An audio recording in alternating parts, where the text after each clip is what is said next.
Hello everybody, welcome to episode 64 of our weekly CRICKETher Vodcast.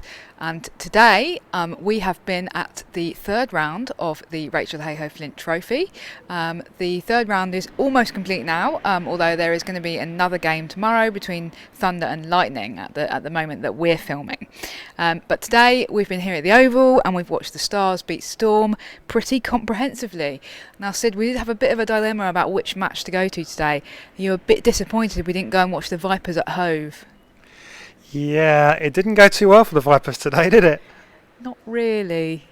I mean, to be fair, it didn't go quite as badly for the Vipers as it did for the Sunrisers. The Sunrisers have had a very unfortunate day, and they're obviously in a little bit of a state, and that's not a great situation for them. We might want to come back to that in a minute, I guess. Let's talk about the Vipers briefly. The Vipers lost for the first time in the RHF Trophy, so they went unbeaten last year. They'd won their first two matches this year, but today they finally lost to the Central Sparks. So good on the Central Sparks. I've always been a fan. Glory hunter. No, seriously. Actually, I was kind of following the game on Twitter and on the scorecard at the same time we were watching here, and we were doing some commentary. So I wasn't able to give it full attention, but I saw things going through. Amy Jones didn't make runs, shock horror, but the Sparks still put on a decent total. Sarah Glenn obviously batted well again. Eve Jones made 50 as well. And that gave them something to bowl at. But in the end, actually, they didn't really need anything to bowl at because Emily Arlott. And she obviously bowled, the over of a lifetime. A quadruple wicket maiden, including a hat-trick, which kind of ripped the heart out of the Vipers. And basically that was the game won at that point. If you lose 4 wickets and 1 over of your top order, then that's very difficult to come back from. They gave it a little bit of a go. They did make it past 100. Danni Wyatt got her third 50 of the tournament. So she's obviously on a good roll, and she got a little bit of support from the tail, and they made it not completely embarrassing, but Central Sparks therefore go top of the table. So good on them. Yeah, absolutely. I think I tweeted saying all of the talk ahead of the tournament and ahead of the international summer has been about Izzy Wong, but Emily Arlott's kind of snuck up on people a little bit. Very, very canny bowler, and has kind of shown that today. So it's great to see. I think I was getting a little bit of stick on the commentary on the live stream because I was laughing about the fact that you were slightly dismayed about the performance of Vipers. I don't ever like to see a team doing badly, but I suppose the other side of that is that what we really want is a competitive competition, and we don't want the Vipers to win every game. And I think really, if you asked Charlotte Edwards that, yes, she'll be hurting this evening, but she'll want the same thing. Yeah, absolutely. And we saw Emily Arlott play earlier in the season for Worcestershire, and we thought that she looked in really good form. We thought that she was looking zippy and she was bowling consistently, and consistency is so much of a key to bowling. You have to put the ball in the place that you wanted to put, and that looked to be something that she had going for her. She's not like the pushing 500 miles an hour bowler, as others may be looking to do, but what she's looking to do, she's looking to put the ball in the right place, to be zippy, and to make life difficult for the batsman. And clearly, she made life difficult for the Vipers today. So good for her.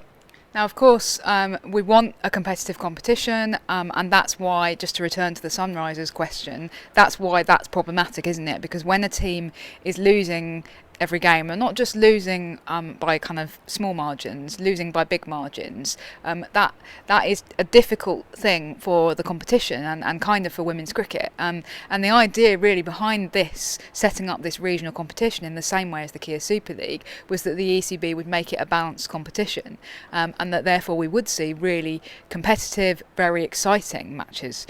Admittedly, we haven't done badly so far this season. We've had some brilliant games, but it's looking difficult life at the moment for the Sunrisers? What's the answer? Yeah, it is really difficult. I mean, just in case anyone hasn't been following so closely, they got bowled out for 50 odd, and then the Diamonds made the runs in no time at all. And the Diamonds made the runs partly because they got gifted 24 extras, even though the Diamonds only needed 54 runs to win the game, I think. That's not a team in a good place that ends up doing that. And the fact that they've collapsed so horrendously, is really worrying. And I think that's worrying from a sort of for the mentality of the players involved. They're going to have to be brave now, and they're going to have to come out there and confront some bad demons from this. It's not going to be easy for them. I guess one thing they've got going for them, they've got one of the best coaches in the game, and someone in Trevor Griffin that's got a reputation for being a coach who looks after players' mental health and works with players and is good at getting players in the right frame of mind. He's really got his work cut out this time, because that's not going to be an easy challenge, getting that team back up again. Okay. On a happier note, shall we talk about some of the standout performances so far? Have you got a kind of standout performer who you've really enjoyed watching so far, Sid? Well, I think that Sophia Dunkley's had a fantastic tournament so far. Obviously toured with England over the winter, but she never quite got to that point where she's now done her place in the side. I always think back to like Heather Knight at the Test match in 2013. Was it when Heather Knight got her 100? It was 2013, and that was the innings that goes, okay, Heather Knight is just not getting dropped for the next 5 years. Obviously she went on there afterwards to be named vice captain and then captain. Sophia Dunkley hasn't had that for England yet, so she's still on the fringes of the England side. There was no guarantee coming into this season that she would get picked. But what she's done is she's come out and she's made the runs, and she's basically gone to Lisa Kiteley's house and taken a big brick, written Sophia Dunkley on it, and thrown it through the window. She did it. She made 100 in the first game. She failed in the second game, and that could have been easy at that point to just oh no. But she came out here and she did the business against Day with 92. Yeah, she kind of it's a bit unfortunate. She actually got out with the scores level on 92 when she should have obviously ideally closed out the game. And there was slight memories of was it 99 that she made last year? She got 97. On 97 that she got out on. But nonetheless, she's gone and she's done the business. She's thrown the brick through Lisa Kiteley's window, and that brick can't go unnoticed. So for me, Sophia Dunkley's been outstanding. What about you, Raf? Whose performances have you enjoyed? Well, you've obviously already spoken about Danni Wyatt, who I think we saw actually kind of in the first game that we watched at the Aegea seemed to be kind of grinding out the runs, but has actually looked a little bit more fluent in the last couple of innings and has potentially saved her own England place by being consistent across those 3 matches. That was the piece that I wrote last weekend about our 2 half centuries in the hand worth a century in the bush or something. I can't remember which way round it was, but essentially, is it better to make 3 half centuries in 3 games than 1 century in those 3 games? And actually I think it probably is. So good on her. Amy Jones last weekend, so exciting, just fantastic to see such confidence from her, and there was a great piece on CRICKETher by Richard Clark about that innings, so do go and read that if you haven't already. I really loved today though seeing Alice Davidson-Richards make her highest List A score. She was in the 60s, and I suddenly thought, you know what? I don't think I've ever seen ADR make 100. I wonder if I, wasn't there or just not remembering it. But obviously, Hypercourse pulled out the stats, and we discovered that her previous highest List A score was, I think it had been 68 or 78. Anyway, she surpassed it today. She obviously got out on 92, and she will be really disappointed not to get that 100 because she's never got one before in List A cricket. However, how brilliant to see somebody who's given so much to women's county cricket and women's domestic cricket over the years, who's been such a central part of a successful Kent team, largely with the ball but also sometimes with the bat, to actually kind of see her flourishing in this new regional system. I think that was really pleasing, and she's such a character, isn't she? Yeah, and someone who really loves her cricket and is really devoted to the game and has given so much to try and put herself in a position to be here. It was really interesting actually that her highest score previously previously, from what Hypercourse tweeted, was in a provincial match in New Zealand. Now, quite a few of the kind of what you might call the lesser English players go to New Zealand because it's kind of, I suppose, the honest thing is it's easier to get into a New Zealand provincial side than it is to get into an Australian state side. So you can go to Australia and you can play club cricket, or you can go to New Zealand and play a bit of club and a bit of provincial cricket. But you don't get paid for doing that. You do it because you love it. You'll go over there. Someone will put you up, and you might get a little bit of pocket money or something. But essentially, you're doing that because you love cricket and you want to play cricket.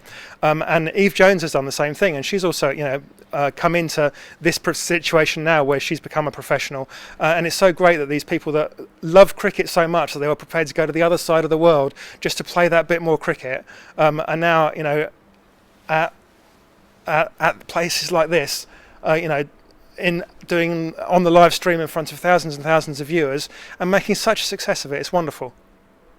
Great. Well, today marks the end of the full remit of England players being in the Rachel Heyhoe Trophy. We believe that the test squad is going to have to be announced in the next few days because they're going to have to go and put them in quarantine ahead of the series to make it all totally COVID safe, and they are going to be in a COVID bubble. So interesting to reflect on who might have kind of earned their spot in the England test squad, and who might have maybe missed out. So Sid, you've been waxing lyrical about Dunkley there. I think it's pretty clear that you think she's going to be in the test squad. Yeah, I think, well, there's a couple of considerations here, aren't there? That we know that they're going into we're not supposed to call it a bubble anymore, apparently. We're supposed to call it a secure environment or something. But apologies. It's essentially a bubble. And because they're going into that bubble, I think they might actually announce quite a large squad.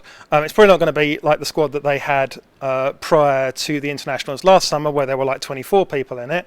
But I wouldn't be surprised if we wind up with 18 people going into that bubble. And obviously, a chunk of them are not going to play. But in terms of the squad, I think that you can't ignore Sophia Dunkley, and you can't ignore Danni Wyatt, for example. I think that they're both players that where if you're looking just in terms of the test team, then you might be going, well, I'm not absolutely certain. But if you're going to have a largish squad, I think they've both made really good cases, and that's what this tournament's all about.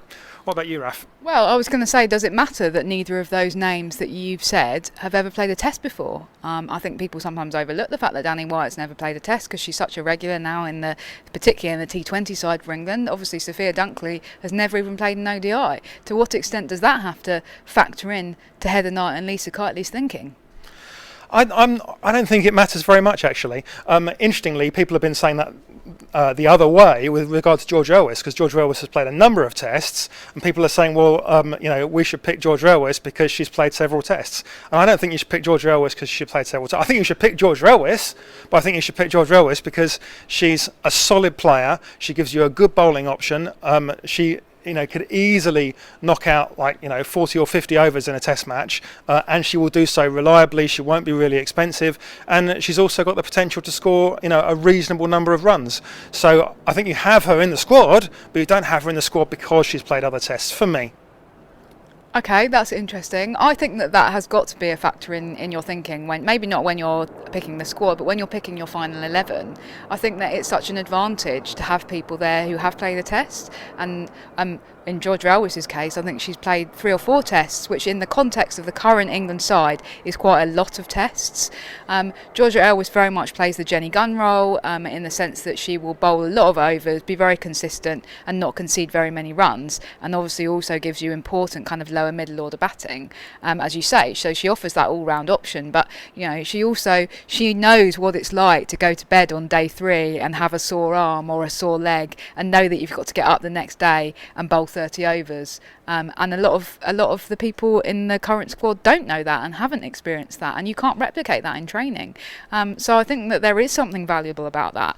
Obviously it's not the be all and end all, and we saw in 2019 at Taunton that England actually went with a bit of a left field selection in Kirsty Gordon, who'd never played a test before and had only played a handful of internationals actually. So left field and left arm, Raf. Thanks, Sid. So yeah, obviously it's not the be all and end all, but I think bringing experience in, and especially against this India side, because you've got to say that the big advantage England have got over the India side is that India, once again, as they did in 2014 at Wormsley, are going to be fielding mainly Test debutants. And so if you've got people in the England side or in the England squad, the England camp, who have played Tests, then that's an advantage for me. Now, we've talked about Danni Wyatt there, we've mentioned Amy Jones's name. Who's going to be opening the batting, Sid? Because that's an open question, isn't it? An open question. Yeah, and that is a more difficult question, isn't it? I mean, I think that, if we were talking about an ODI or a T20 squad, we'd say, well, Danni Wyatt's looking in good form. We've done our silly experiment of trying to bat Tammy down the order, and it didn't really work. So we know for the ODIs and the T20s that Danni and Tammy are going to open the batting. In the Test, well, you're not so sure about that either. I think on form, you're saying, well, look at Amy Jones, for example, and you might think that you want her to open the batting, but that's a difficult one as well. Is she quite the right person to do that? She maybe has some issues, and the more pressure you put on her, it does seem like the less likely she is to succeed. So that's a tough one as well. So I don't know. Who do you think was going to be walking out with Tammy at the start of the innings?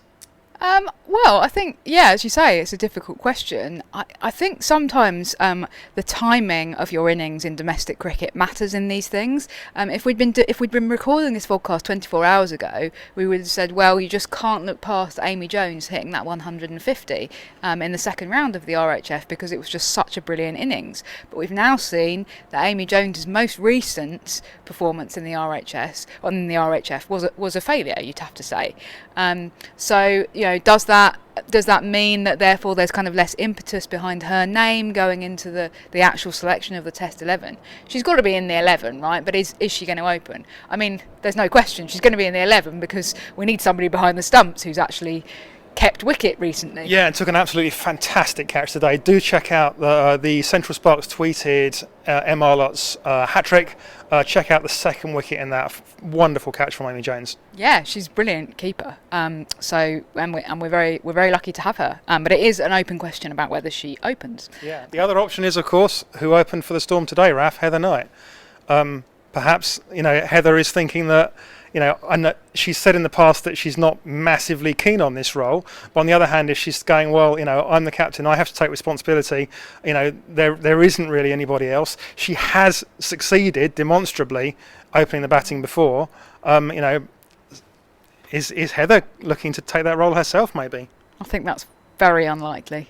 But okay.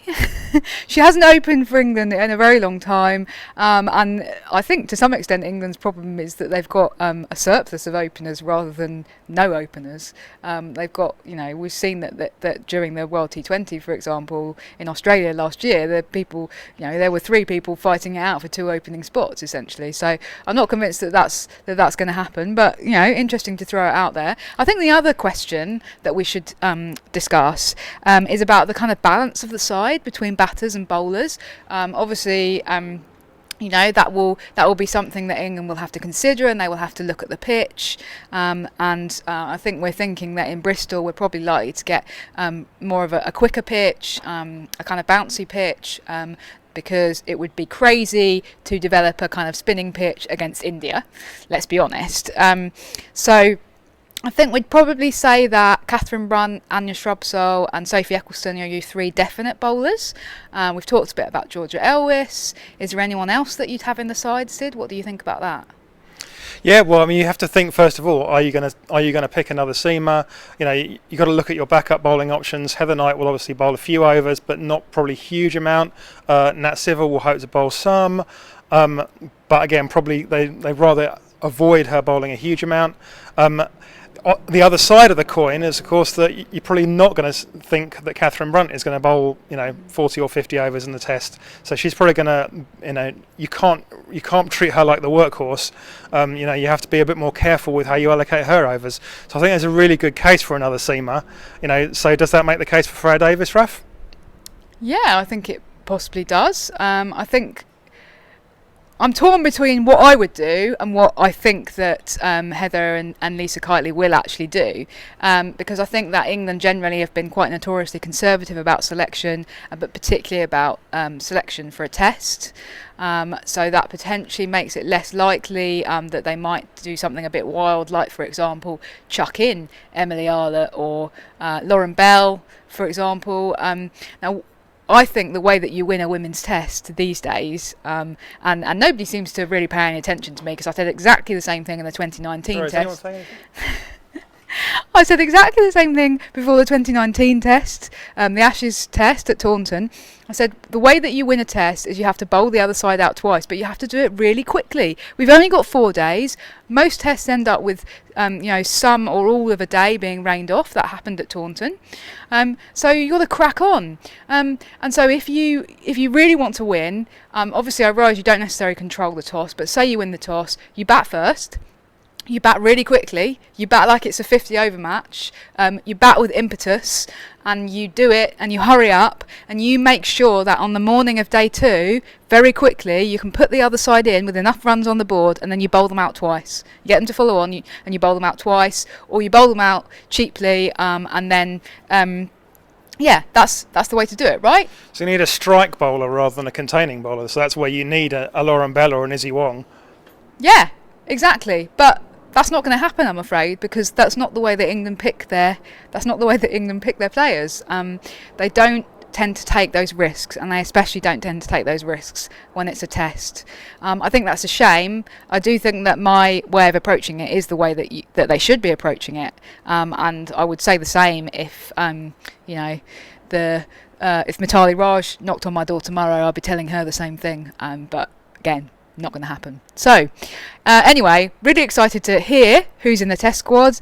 Obviously excited for next weekend, the next round of the Rachel Hayhoe-Flint Trophy. We'll see whether Sparks can retain their place at the top of the table. We'll see whether Vipers can recover from this dramatic setback, Sid. We'll see whether Sid can recover from this dramatic setback.